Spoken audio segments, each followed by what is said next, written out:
Magandang hapon mga kalinis. Tapos na kami ng 12:30. 3 account. Pauwi na kami, dahan-dahan na lang.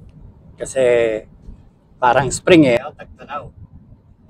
Samantalang yung ibang sasakyan kasi parang bawal makapagmaneho, parang bawal na magmaneho bukas eh.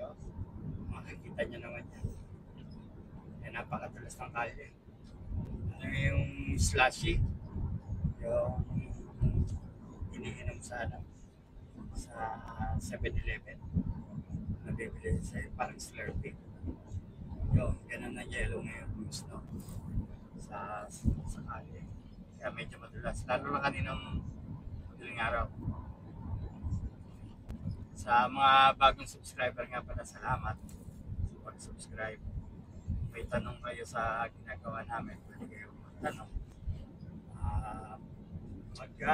Mag-upload kami ng mga videos tsaka review na equipment. Kung may tanong din kayo sa pag-negosyo na cleaning, yung commercial cleaning, kung may pera ba? Oo, may pera. Para ba sa lahat? Hindi. Ito para sa lahat.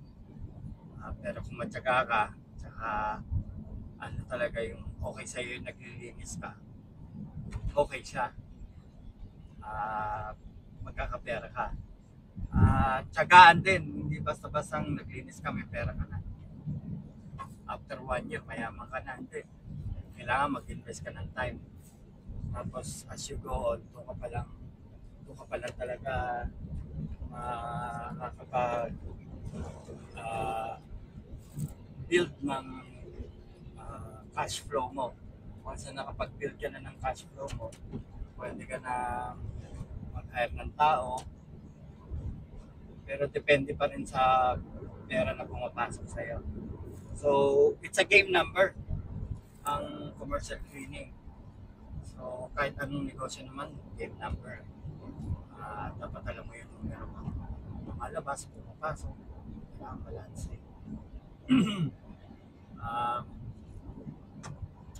Paano mo matatap ang market in the future, discuss natin yan.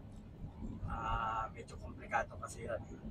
Paano mo itatap yung market sa kung nasa angka.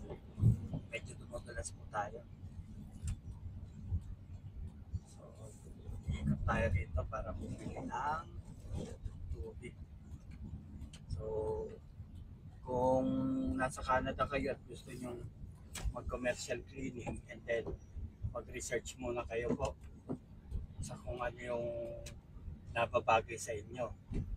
Ito ay magandang part-time sa weekend, yung cleaning. Pero kung papasok kayo sa franchise, maglalabas kayo ng medyo malaking pera, dito naman hindi naman winawalis lang yung pera eh. Talagang pinag-hihirapan. So, kailangan pag-isipan yung maigi. Discuss din natin yan in the future. Ito nga pala ang mall dito. Mall dito, 1 floor lang. Wala yung katulad sa atin na mall na multi-story. So dito, ganito lang ang mall dito.